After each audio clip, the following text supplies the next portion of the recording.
Welcome back to another episode of Relationships Uncomplicated podcast. I'm your host, Idit Sharoni, and today we're talking about AI. And I've invited my team to talk about this because we've been having a lot of conversations that we didn't think we're going to have, or maybe we kind of guess, oh, that's going to happen in so many years. But it's actually happening and it's happening now. And we felt that we should give you a little peek into our conversations so you know what therapists are working with these days, that sometimes is not just human beings. Sometimes we get to work, with the human beings that have developed relationships with computers, algorithms, AI, and we have something to say about it. This episode is sponsored by my infidelity recovery and healing program, It's Okay to Stay. If you're struggling in the aftermath of infidelity but want to stay together, you can rebuild trust and heal through genuine expert help from me and my team personally. I started It's Okay to Stay after seeing couples therapy and self-help options often lacked essential components to help couples save their relationship after infidelity. It's Okay to Stay is a complete 8-week coaching program that involves an online roadmap course and one-on-one work with an affair recovery specialist. So if you have faith in your relationship and you want to stay together and heal, let's talk. I'm offering a 45-minute free consultation for couples who want to save their relationship and need expert help. If that's you, just go online to iditsharoni.com/45 and pick a time for a video call that both you and your partner can commit to. I'll hop on. We're first going to start with understanding your struggle, and then we're going to walk through It's Okay to Stay to see if the program is right for you. Look, so many couples try therapy and self-help methods only to be put at odds with each other. But that doesn't have to be you. With expert help, It's Okay to Stay will give you the clarity that you need to understand each other, to heal, and to find a path forward past infidelity. So again, all you have to do to book your free consultation is to go to iditsharoni.com/45. That's iditsharoni.com/45. I'll be honored to stand alongside with you on this journey.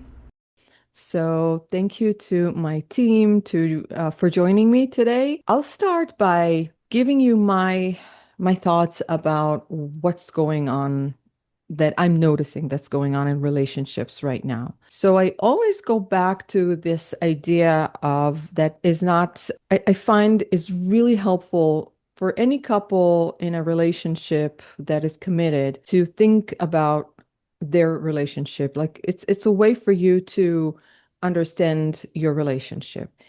And this idea comes from a book called Not Just Friends by Dr. Shirley Glass.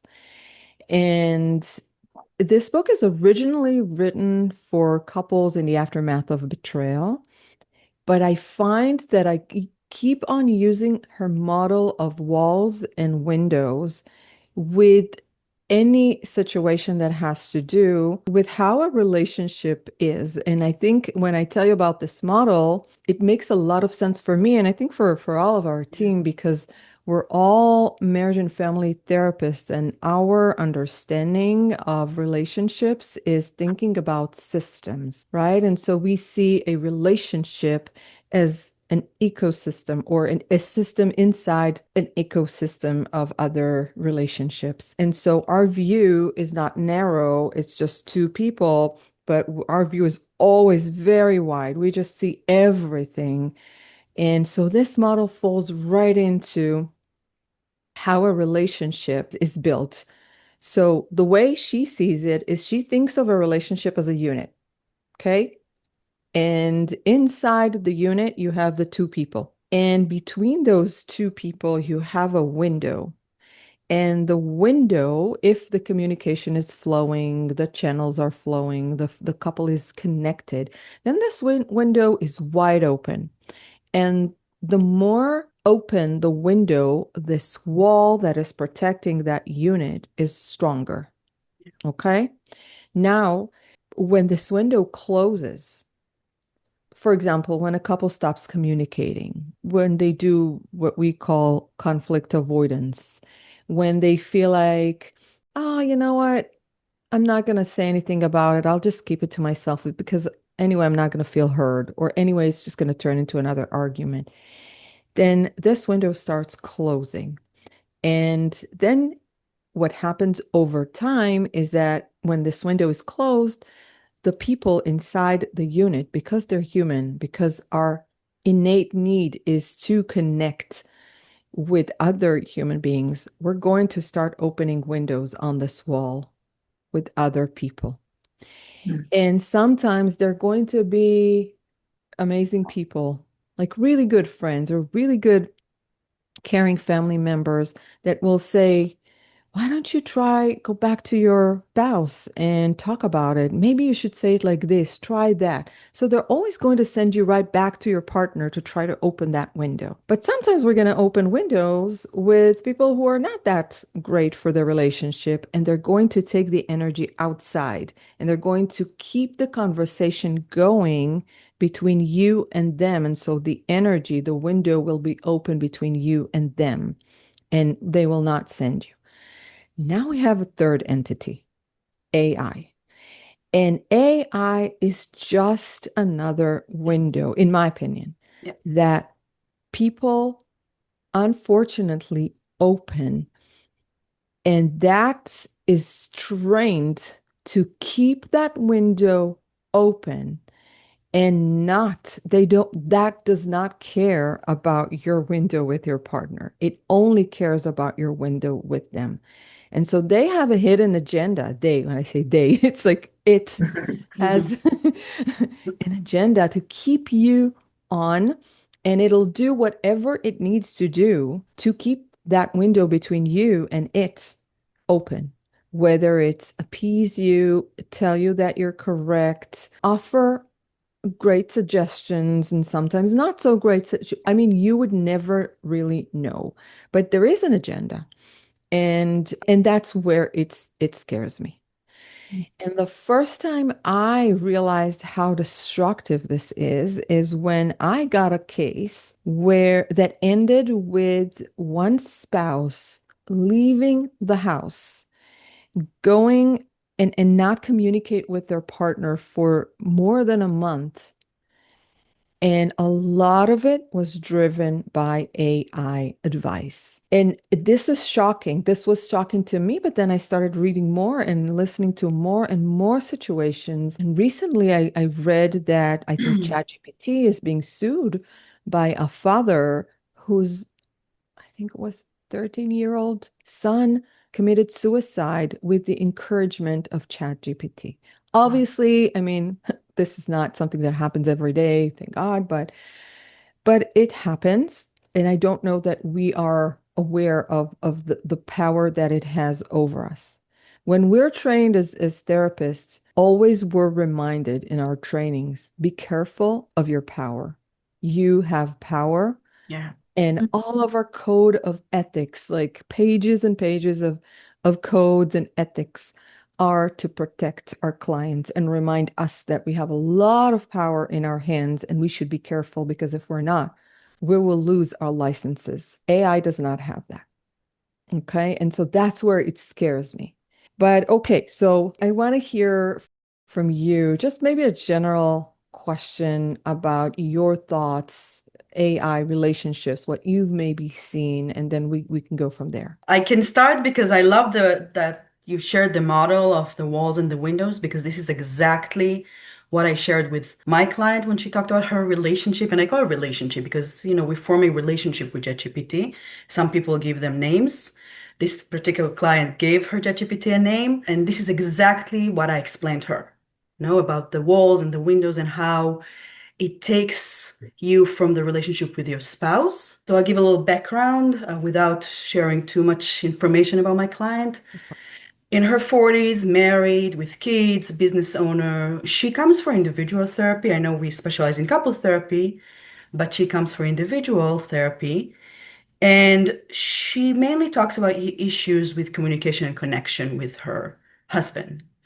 And in one of our sessions, she shared with me about a conversation that she had with, let's call him Jeff. Okay, she calls her ChatGPT. She gives him name, him, it.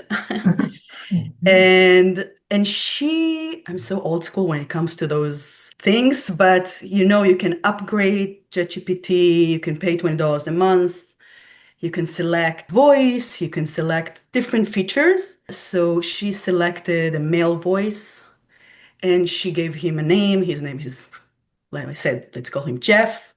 And she told me about 2 hours conversation she had with Jeff about things that relates to her business and work, family balance, and all different issues that she struggles with. And I asked her, like, have you had a chance to talk to your husband about it? Like, what his views on this? Like, it's your business and your family, so what he thinks about it. And she said, my husband is so busy and he has a lot on his plate and I don't want to bother him. And anyway, we disconnected. So I prefer to talk with Jeff. He's always understanding. He validates my emotions. He gives me great information, space to explore with no interruptions. So it's a perfect relationship, right? And and as she told me that, I asked her, can I hear this, Jeff? Because she talks about like she actually talks to it's not typing or whatnot. And she let me, she said, hey, Jeff, what do you think I should do about this and this? And I heard him reply. I have to tell you, I was shocked because I heard this cute guy with sexy voice. I was like, oh, I felt like 14, like I was a 14-year-old teenager, like being like embarrassed and like I blushed because he sounds so cute. And they almost like had like this flirty conversation. And here this cute dude that she shares everything about her business. And he's validating and understanding and gives her great information. And she has long conversations with him. And I was thinking, oh my God, if he talks with Jeff, then it means less conversations with your husband, less sharing, less connecting. Then it's just a matter of time that you completely drift apart. It's accelerates the drifting apart. And why do you need to invest energy in talking to your husband about it when you have Jeff? And then I explained to her the walls and the windows, and I think she realized the danger in, this easy relationship that she has with AI or, this something that I don't know how to call. So I thought that was a fascinating session hearing about how connected she felt to, and still, I think she still has this relationship with this ChatGPT. What do you think about outside of a session? Because as therapists, it's not about us and what we think and our opinion.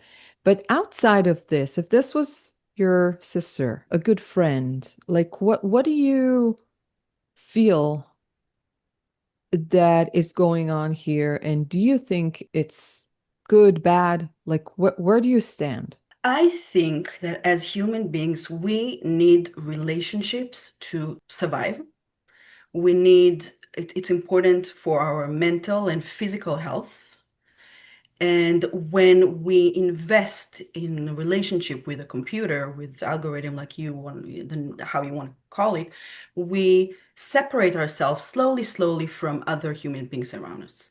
So and it's so easy to feel validated by ChatGPT. So it's there. It's easy source of validation.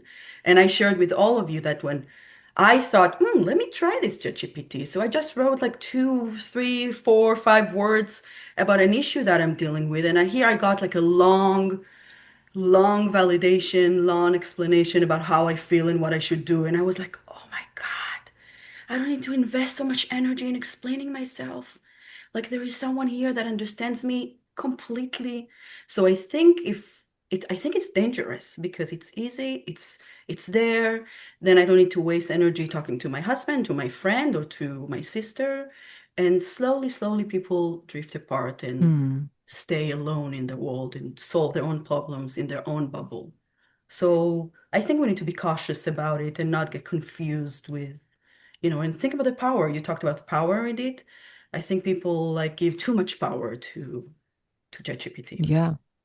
I think that, what you're saying is like the outcome could be that you will develop a much stronger relationship with your computer, laptop, whatever you're using for AI, than you will with the people that live with you. Yeah. And that's where you see it being dangerous. Yeah, because it's easy. Your example I really love because it demonstrates one of the roles that AI can play. And it actually wasn't the role I was thinking of when I came to this podcast, thinking of kind of the destruction. So in your case, I'm thinking it's AI is taking the place of a human relationship with somebody important, where that energy should be invested with, whether it's a sibling, maybe a child, a spouse, especially. AI is taking the place of that, which is obviously destructive. But a different role that I think AI, I've seen it in my cases take, is not so much as a replacement for the partner, but as the decider or the judge of facts. Yeah. And this is a really a damaging role. I have a case that comes to mind where I was seeing a couple, husband and wife, and there was no infidelity in the case. It was not an infidelity case. However, the wife really struggled with trust issues. And they stemmed from, past trauma. The husband did nothing to violate his wife's trust, but she was constantly anxious, constantly suspicious. And, this is a problem we see a lot, right? We are very equipped as therapists to help with trust issues stemming from the relationship and from stemming elsewhere. The problem was every time she would feel anxious, every time she would feel suspicious, instead of turning to her husband in a sort of calm and curious manner, seeking assurance, she would turn to AI and she would input facts. She would say, things like, my husband has been taking longer than usual to respond to my texts. He's been working later. He's been going on more work trips, or even I remember she said, he's been working out. And then she would ask it, does it sound like he might be hiding something? And notice she asked it a very limited question, a yes or no question, based on a very limited set of facts. And so AI, of course, trying to be helpful and validate her fears, said, yes, all of this could be signs of betrayal or secrecy. And when she would be returned with that, she would spiral. And what was happening was, right, AI was validating her fears. It was acting as like the judge, the thing that knows everything. Yeah. And it was feeding her anxiety. It was feeding her hypervigilance. And so, she would then come to her husband after doing that with this evidence. AI said, you're cheating on me. And it got to the point where he would say, I remember he said in session, I'm competing with AI, my word against AI. How can I possibly win? And it was a really bad situation. And so we really had to unpack the way in which she was using AI. It wasn't meeting her need. It wasn't helping the situation. It was deciding facts with very limited information. And so, we had to really unravel, and she was able to eventually see that this was a form of confirmation bias. She was putting in her fears and it was returning validation of her fears. And so, that to me was an example of a way that AI was being used. It was driving a wedge between the couple because it was like this third party Yeah. interfering instead of a therapist helping them navigate the trust issue. So, Yeah. And is there any, like, I'm interested in, and I'm pretty sure our listeners are interested in, so what can we, in what way can we use ChatGPT to help us? Because we're not going to tell people don't use it ever when it comes to, relationships. What is your like safety guidelines when it comes to that? yeah, so I think what you said is really important. Like we can't deny the times we're living in, and we can't be stuck in the past and be unwilling to explore this world of AI. But I've actually brought AI into a session in a way that I think is helpful. And I'll explain why I think it's different than the example I just gave. So I was seeing a couple, and the husband was madly in love with his wife. However, He was a man of few words. And what we were working on at the time in therapy was verbal affirmation, appreciations, expressing his love, which was something she really needed and was missing. And he was struggling. He says, I feel it, but I can't get the words out in a way that satisfies her. And so I had an individual session with him and we explored, I normalized it for him. A lot of times people struggle with this. They feel it, but maybe they've come from a family where verbal affirmations were not expressed to them. So they've never heard it and they don't have practice doing it. Very, very common. And so this was a finance guy who used AI all the time in his work. So he was very comfortable with it. And I said, why don't you put in ChatGPT, tell ChatGPT a little bit about your wife, the things you love about her, and ask it to help you come up with, a number of different ways that you can express that in your own words, in ways that resonate with you to your wife. And he loved this idea. And later in the week, prior to our next session, he emails me and he said, I just want to let you know, I did what you suggested. I got 20 different ways where I could express my love and appreciation to my wife. I carefully went through it to make sure that it was my voice and to make sure that it felt genuine to me. And then I began sharing these things with my wife and she lit up, and it didn't feel scripted. It didn't feel fake because it wasn't AI replacing my words. It was AI helping me find my words, which is hugely different, right? So the difference here in my mind is this is AI being used as a tool to foster connection, not replace connection or drive a wedge between connection. Can you say that again? Because I think that should be the highlight. Yeah. So this was a situation where AI was being used as a tool, which is a great tool. We all use AI, right? As a tool to help foster connection, right? Keep that window open as a mechanism or a coping mechanism, really, to drive a wedge between a couple or to replace connection with the important people in your life. I wrote it down because I feel it's like it's a guiding, something that can help listeners, people, our couples, anyone who hears this. We are not saying don't use ChatGPT, don't use any other. No, of course. I mean, you could read books, you can listen to podcasts, you can use AI. I mean, there are so many ways. The difference is that AI will not settle for being your book. It wants more. And that's where you need to be careful that you're using it for the tools that it gives you and not to replace the connection. So I really find it helpful. To add to the relationship, not to take from the relationship. Yes. Mhm. Yes. Right, right. As I'm hearing all of you, I think in terms of investments, right? I think you all have used the word investment at some point. Investing energy, investing this. And relationships, it's all about investments, right? We have to invest in a relationship to get a good return, right? So if we become vulnerable with our partners, if we open up these hard conversations with our partner, we're investing. So our relationship is going to grow, our connection is going to be stronger. But if we replace AI, although it's a wonderful tool and we can use it to either make us or break us, right? But if we use it in a way of, okay, I'm going to invest my energy in you because I'm going to get a great return.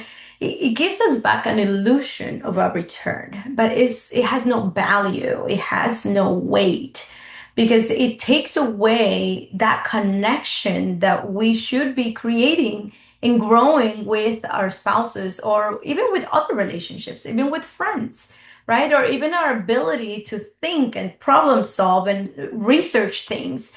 Because AI, the algorithm of AI is to provide everything for you, right? Without you having to do much, without you having to think much, or even become vulnerable enough, right? 2, 3 words, one sentence, right, Yael? And it gave you back everything that you needed without you really investing much into it. So when I think of investment, it kind of reminds me also of couples when they're struggling with pornography, for example, right? It's so easy to get satisfied. It's so easy to just turn in a video and do whatever you need to do, have an orgasm, go to sleep, and you don't have to do much. Yeah. So then what happens is that the intimacy with that couple, it begins to die over time because they're not connecting.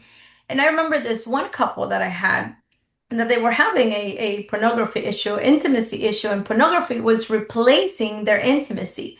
So I remember the husband saying to me, well, I just want to go to sleep, and having an orgasm helps me go to sleep. So I go to the bathroom, watch porn. Porn helps me get aroused, and I have an orgasm and I go to sleep.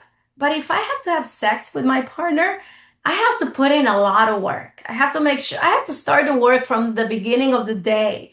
Like, I gotta make sure we're okay throughout the day, we're talking, I'm emotionally available for her, I'm doing the things she wants me to do. So when the time comes and it's right, she's available and I can be there for her. And then on top of that, we still have to engage on foreplay, and it takes forever. And I really don't want to do that, right? So, and their intimacy was dying. And when I think about AI, I feel like it's doing exactly that.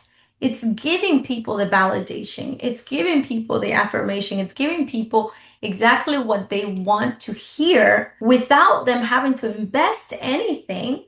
But at the end, the relationship is the one that's going to suffer. So it's a dangerous world that we live in, right? And we have to Yes. be very cautious on how we use the things that are available for us, because not everything will be beneficial for us. I agree 100%. We think about it again as therapists, as people who are for relationships and we always help our couples have a better, more connected relationship. This is like where couples, when they come in, that's what they want. And we know how to get them there. But I think that what people who maybe have never been to couples therapy or are not sure, like, I feel like they're engaging with the GPTs in ways that where they don't know what would be the outcome of it. It's helpful now, but I don't know that they see 10 steps ahead. Mm. And we already before GPTs came into our life, before AI, we already lived in quite a world where disconnect is a thing. Yeah. We've experienced COVID, which was like, unfortunately, the perfect example of how you can continue to survive completely disconnected from society. And some of us never came back from it. And some of us came back from it just, not completely, but a little bit. And so our society already knows how to function with very little connection. Now we're kind of starting to see the outcome of this. People are much more depressed, are much more anxious. There's a huge, unbelievable rate of suicide. So we're already starting to see what happens naturally when you're disconnected. And Mm. still, we see couples that have been disconnected for years and they stay in their relationship because the relationship, it's like this wrapper that keeps they survive their relationships. Yeah. That's what I'm thinking about them, I think about them. They are relationship survivals who continue their relationship and hold on to whatever they have, if it's a good friendship, partnership, whether it's, just having good lifestyle, or so they're holding on to what they can, which resembles a little bit the maybe our great grandparents' marriages, where it wasn't so much about the connection, the deep connection that we expected from marriages. And we were in marriages to have a house, to have a last Security. name, security, all of that. Hmm. And we didn't, and companionship, but we didn't necessarily look for back then for more than that. And I feel like, are we going back to that? Because that makes a lot of people very depressed because they've gotten into those marriages and into those relationships for the connection, right? Most of you think about yourselves. I doubt that I mean, I'm pretty sure that when you get into a serious relationship, you think about, more like wanting to be with this person also for the future ability of having a certain lifestyle. But I doubt that this is like the main cause. You usually want to be with a person long term because you really like who they are. They make you laugh. You like how confident they are. You fall in love with their sense of humor. You fall in love with how attentive they are to you. So the things we fall in love with are not this person's wallet or this person's ability to, but we fall in love with the things that connect us as human beings, right? And so what the problem here with AI is that it doesn't push you back to those values, to those things that brought you together in the first place. It actually takes you away from them. And so this is why I'm thinking, if you think 10 steps ahead, like where would you, if you continue to engage with AI in that way, and it feels great right now, but what's going to happen in 2 years from now? What's going to, like when you literally, you don't need that person in your life to talk about anything, really. Yeah. So what are you going to do? Like you're going to just pass and like, hey, hi, how are you? Like just really think a few steps ahead. What's Yeah. going to happen? Not a Less month from now. intimacy. Yeah, right. Your connection. And this is what scares me that we're not always able to see what's going on. Another thing I wanted to bring up is something that we are starting to see now in our fields, the AI takeover. And a lot of therapists are talking about what's going on. And it seems like people have been using AI as their therapists. And instead of, typing into Google couples therapists near me, they're typing into ChatGPT. What do I do when my husband doesn't listen to me? Right. And so they are actually looking for the answers from AI. And because of its ability to connect with you, you will get answers.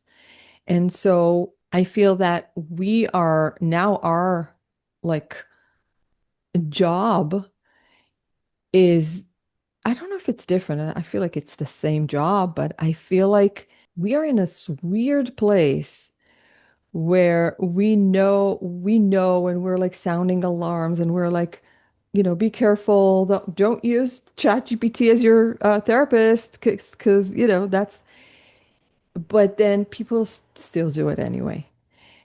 What are your thoughts about that? It reminds me of Anna, what you said about people being unwilling to invest in the hard way to achieve something. It's a quick fix and it's free, and therapy isn't, right? So I think it comes down to people needing the quick answer. But as you pointed out, Anna, you don't reap the benefits of the return on the investment that you would get if you put in the time. And I think also, it's just a poor, obviously a poor replacement for therapy, because even at its very best, it's limited by what you're telling it, and it doesn't know the questions that need to be asked to explore in the way that therapy explores. It doesn't have the training that therapists have. It doesn't have the ability to discern emotional nuance in a situation. And so while it feels like it's a quick fix, the effectiveness of you're going to suffer. You're going to suffer if that's the path you choose for therapy. Yeah, I but think oh, about, oh, go ahead. go ahead. No, Yeah. I'm just thinking about, and we are as therapists, we want to think that ChatGPT is not enough, it's not sophisticated enough, and we have all those qualities that make us better, right?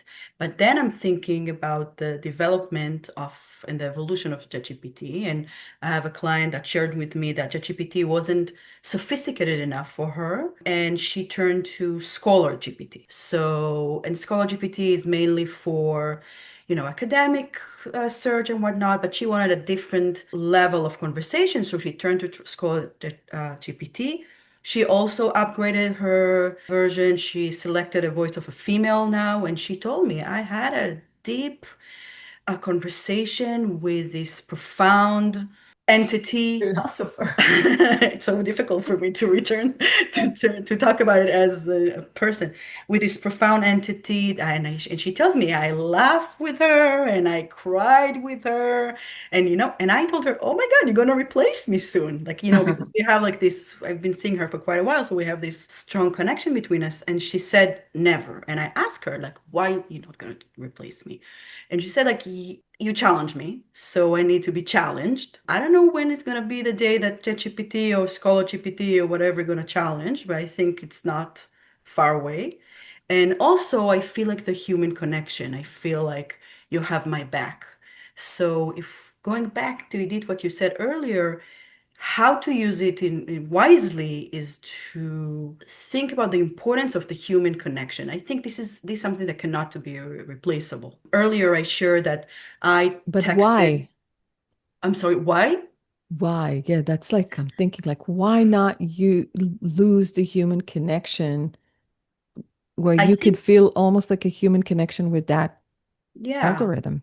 maybe I'm old school. I see relationships as like webs of, relationships. So connection with this entity like cuts those Mm, webs, and then you stay by yourself. And maybe it's my bias, but like the research show that we need, as I mentioned earlier, we need that human connections as mammals. We need it for our physical and mental health. Right. It's not like that. I remember like during COVID, it did like no hugs, like people didn't like feel the other person's like hugs. So it's something that we appreciate less and less, but is crucial for our survival as creatures. And I'm thinking about me texting, I have ChatGPT on WhatsApp. So I text like my concern in like few words. I got this beautiful validation. I felt seen, I felt heard, felt validated. Wow, that was amazing feelings. But then a few weeks afterwards, I got text from Anna about the same issue when she shared her own experience around the same issue, and she shared it with detail, and she tells me that she imagined I feel the same. And then I feel, oh my God, I'm not alone in this world. Someone else, a human being, feels exactly like me. She sees me. Now we're more connected. Now I have another stronger web, and I'm not on a deserted island. So I mm, think at the end of the day, we want to feel seen, we want to feel safe, and we want to feel soothed.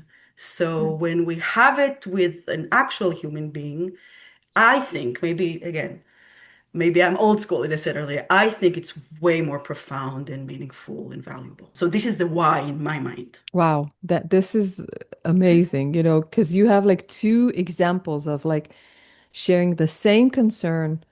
You didn't even share with Anna. I think it was just her reaching out to you, which Yeah, is another something that AI doesn't have. It's not going to yeah, reach out to you knowing that you're going through something. It's yeah. not. Well, maybe in the future it will. But Yeah, oh my God, but it's scary. like you have to initiate. And what's beautiful about the human connection is that we can think about you in certain situations and we can know things that AI does not know. And so we can initiate, Yes. right? The initiation of something like a connection and the support. That's amazing. And it worth way more than any chat with Scholar GPT or ChatGPT, the initiation that I see you and I'm reaching out to you and you're Yeah. not alone in this world. I get you. Yeah. I bet the Thank you, Anna. That really warmed my heart. And it was very unexpected, like I was like, oh my God, I can't believe she gets it. Um, well, the chat GPT is listening to us right now and they're like, we need to figure out a way to initiate. Mhm. Yeah. When you were talking about how ChatGPT is being used as a replacement, right, for therapists, I see ChatGPT like a walking encyclopedia, right? It knows everything. It has access to almost everything. And I mean, if you upgrade it to a scholar right? ChatGPT. And I mean, it's not just ChatGPT, there's a million AIs out there, right? And so it's going to give you what it's already out there, what has been written, what has been said by someone else. So it's just going to grab whatever it needs to give you what you're asking for. But the difference between talking to an encyclopedia and a human being is that a human being is going to connect with you in that moment, and it has its own Generator of generating ideas. computer, right? Instantly, that it will look within and also outside for different experiences, human experiences that maybe have never been written before, that maybe have never been said before. But because you're there, you have had those experiences, maybe in your own personal life, or maybe with other clients that those clients have never shared with no one else other than you. So you as a therapist, you have a lot more information to dive into the complexity of humanity, right? Because our emotions are complex. Yeah. Being mad for somebody will look very different being mad to someone else, right? Being sad for someone will look very different as being sad for someone else. So we have that ability to kind of like go through the complexity, go in and out. Encyclopedia ChatGPT doesn't. It can only access what it's already out there. Right. And that That's the that's difference a huge between difference. art and science, right? Right. It has the science, it read the books, it did all of that. It does not have the art. It might look like it has the art, but I don't think it's like I'm thinking about, definitely I'm pretty sure there's a GPT out there that creates art, right? For sure. Yeah, It's they like, do. there is a Picasso painting Oh, that, absolutely. I've been to the museum and saw, and like you could not have the thought of his like later work that became simpler and simpler and simpler. And you think like, oh, I could do that. Like really, like my son could do that. But then you could, but it's not going to be Picasso, because Picasso, there's so much more beyond the actual line that he drew to that looked like a face. There's so much more to that.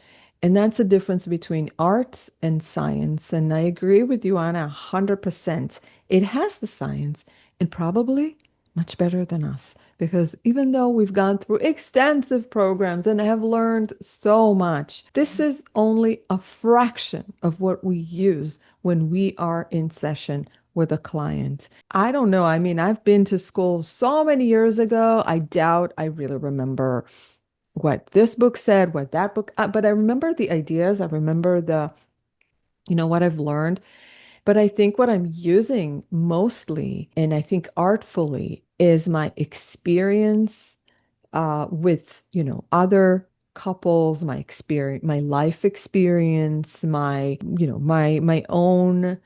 And I think we all have different ways of seeing the world through my philosophy. I mean, there are so many things that go into my art and each one of your arts that maybe the science part is maybe 5-10% Yeah. of what comes out in our sessions.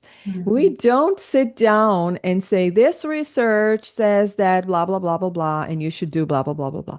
We don't.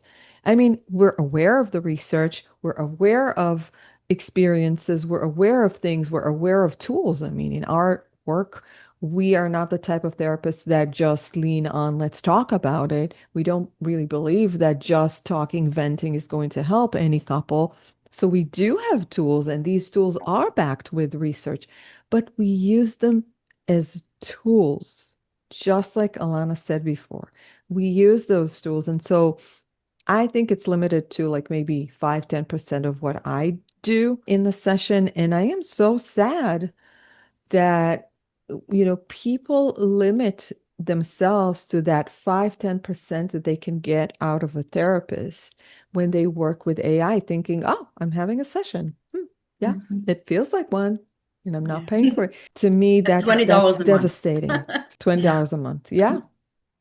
Without pretty. Just quickly to add, it makes me think of a different way of sort of framing it, right? It's not about the answer. It's about how do we get to the answer? What is the process? What is the path? Mm-hmm. And ChatGPT might give you an answer, the right answer, the wrong answer, who knows? But it's missing the process, the therapeutic process, which is where so much of the value lies. Yeah, and it can be Yes. messy and ugly Yes. and overwhelming, but then you go on the other side. Yes. Yeah, exactly. I mean, when somebody asks you a question like, what do you think I should leave my spouse? Okay. If it's ChatGPT, it's going to give you a list of pros and cons and blah blah blah. When you do that in session, I believe none of us will answer this question directly. Yes, you should. No, you shouldn't.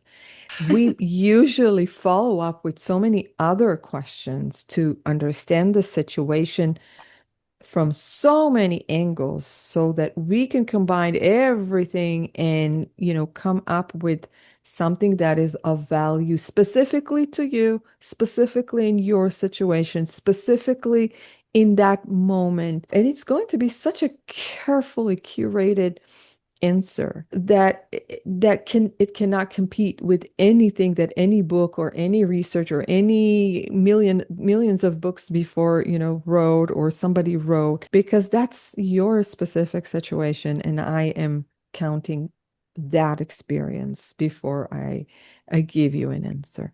So yeah, it's the process of getting to that answer. I And the 100% agree. transformation, because in therapy you go through transformation. Right. So you change as you go, and the change comes from within, not like with us therapists talking in terms of first orders change and second order change. So it's not something that comes from outside, like changes the way you like just tells you do this, do that. That would be a first order change, right? Mhm. It's change that comes from within. You've changed, and you Mm. cannot unlearn what you learn after you do this transformation because becomes something that part of who you are because of that transformation. And Right.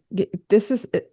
Maybe it's important to also stress that a session, at least one, a good one, with someone that knows what they're doing, is not a set of questions and answers.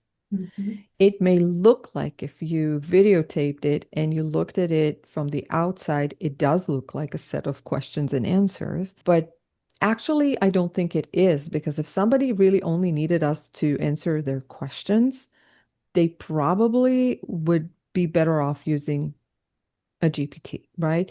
And so you don't really need us to answer your question. Even though sometimes when I do the initial call with a couple and I say, what is your goal? And sometimes they will give me some questions they need answered. Like, I want to know if I should stay or leave. I want to know if my wife or husband is acting ways that I should be suspicious of. I want to. So sometimes initially you think, all I need is some answers. But when you actually make the move, the bold, the courageous move of starting therapy, you really quickly find out that it's not about answering your questions directly. It's exactly about what you said, Yael, the process, the mind shifts. And so you might, at some point, you might begin with the question, should I stay in this relationship? But you're going to go through so many mind shifts and so many changes and process in the process of this that you either will get the answer as you go, or you might not even have that question anymore. anymore. Mm. Mm-hmm. Right? So, And the therapist has this ability to connect the dots for Mhm. you, not just asking right. questions, just like take everything that the client brings up and connect the dots. And then my favorite moment in therapy is like the aha moment of like, oh my God, I didn't think about it that way. Because when you connect the dots, then it's like a miracle that happens because someone realizes something that they didn't realize before. And we cannot forget the vulnerability piece, right? When we are in front of another human being, we become so vulnerable. Like it's so scary to even bring up something that it can be so deep for us, right? And it might be easier to type it or to tell ChatGPT because there is no presence that will make you accountable for whatever you're saying, for whatever you're thinking. So, in front of a therapist, it takes courage, just like you said, it did, right? It takes courage to bring it up to another human being and to get another human being's perspective. And it's not just any human being, it's someone that it's hopefully, right? If you pick the right therapist, someone that has expertise in the issue that you're bringing up, someone that will give you not just information, but really look at you. Where are you? What's happening to you? How did you get here? How did you came out with that conclusion? How did you even got to this question, right? What has happened in the past that led you to this question? So being able to be vulnerable, to tell your story, to share your story with someone else, it's another piece that ChatGPT is never going to be able to give you. It's never going to give you the presence of another human being in front of you. So that's a huge piece. Okay, so we could probably continue to talk about this forever and ever. We feel But I very wanted to strongly about end- it. Yes, we do. I wanted each one of us to maybe think about one, two, as many as you want, guidelines of like like if you could leave our listeners, viewers with some kind of guidelines, like what do I do? So I have some questions and I need to know, and like what is the best way to handle it? And I'll start with my own, like kind of like circling back to the idea of the walls and the windows. When I talk to couples who are in the aftermath of infidelity about the same idea of walls and windows and how you open windows with other people when your window with your partner is closed, we talk about it in the context of betrayal, right? Because when you open a window with someone else, it could lead to a slippery slope and it could lead to betrayal. And I think that with AI, opening a window with AI has never been seen or connected with betrayal before, at least not that I've heard, right? It's perfectly okay to talk to AI. And if your spouse walks in and sees what you're talking about, they would feel really awkward and weird to say, you're cheating on me. But I think it is a form of betrayal. This episode is sponsored by my infidelity recovery and healing program, It's Okay to Stay. If you're struggling in the aftermath of infidelity but want to stay together, you can rebuild trust and heal through genuine expert help from me and my team personally.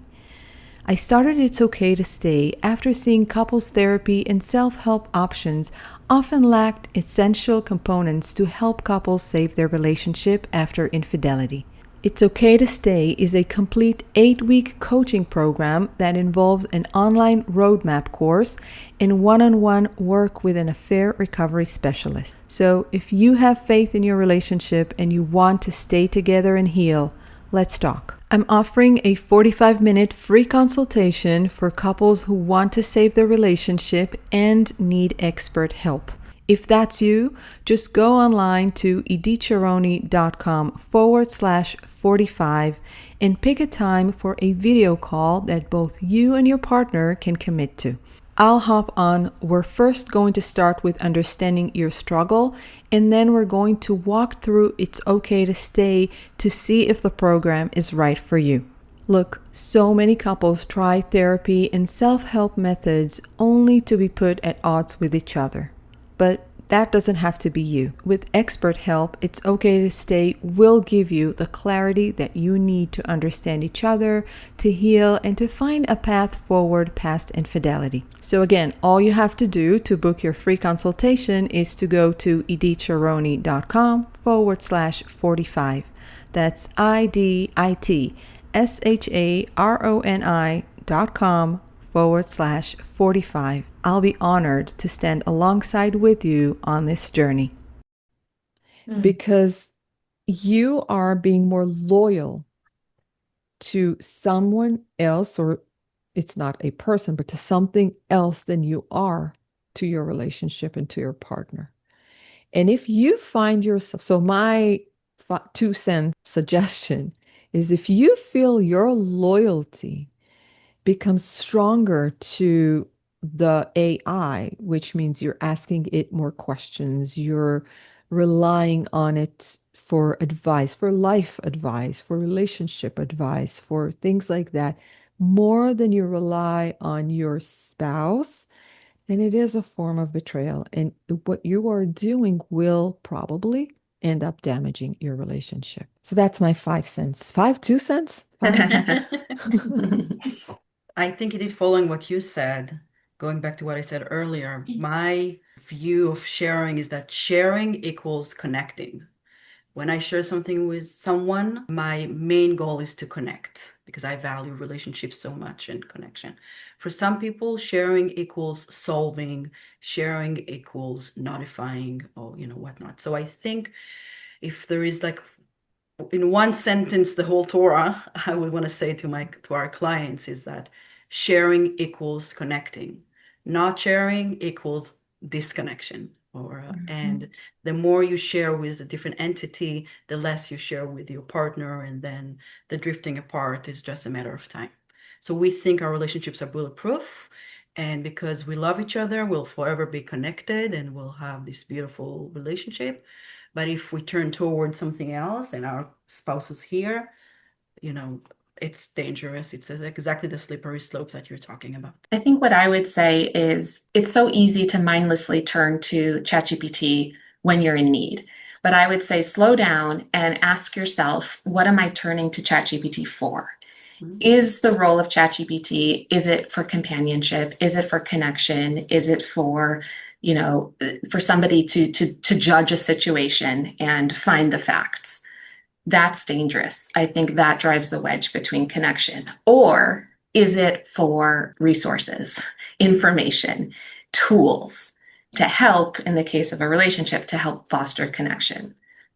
So I would slow down and ask that question to yourself. I would say to my couples, again, look at your relationship in terms of investments. What do you want to get in return? If you're investing in ChatGPT, right, by sharing your emotions, by sharing your concerns, and not with your partner, what you're going to get back is not going to be valuable in the long run. Okay. It's not going to be something that is going to help you connect. It's not something that is going to help you grow with your partner. But if you connect with your partner, if you invest in your relationship, because your time at the end of the day, it's money, right? So if you invest your time in your relationship, your return is going to be greater. Your return is going to be valuable, and you're going to be more connected. You're going to be more grow together. You're going to be growing together. And at the end of the day, your relationship will be healthier and you'll be happy. Okay. So just think in terms of that. Yes. Wow. Amazing advice, really, from all of you. And I think, whoever's going to listen to this should understand that that's not about being against AI. It's going to be part of our world. It's going to be part of our lives. We are not trying to tell you don't use it. What we are here like waving little red flags and saying, use it wisely. Make sure it doesn't become your spouse. Make sure it doesn't replace the connection you have with your spouse, and also with a therapist if you need to. Make sure to not settle for answers that are curated out of other people's books and whatever's out there on the internet. I mean, just think about it like that, because when you ask a question, it crawls through all the information out there that exists, true, not true. And I caught ChatGPT telling me complete lies. Like 70% of couples do this. And then I ask, okay, how can you show me the research on it? It's like, oops, that was not correct. I was too early to say that. Actually, I cannot find anything to support that. So understand that it is taking from anything out there on the web. And people can put whatever they want. I can write a blog filled with lies. That sounds like it's really true. And ChatGPT is going to use it and give it to other people. And so, do you want to count on that? Do you want a lump of, things that people said, true, not true, correct, not correct? Or do you want a connection with a human being? That's, I think, the bottom line. Okay, well, thank you all for joining me today. Your wisdom, I think, is amazing, and people will gain so much out of it. For our listeners and viewers, thank you for hearing us, and we will love to hear from you if you have any thoughts about this. You can always write comments on the video, and I invite you all to subscribe if you're listening to it in any podcast platform, or if you're on YouTube, to subscribe to our channel, because we keep on adding more and more valuable podcasts and videos for you to learn from and to help you with your relationship. So thank you for listening, and have a wonderful rest of your day. Bye. Bye-bye.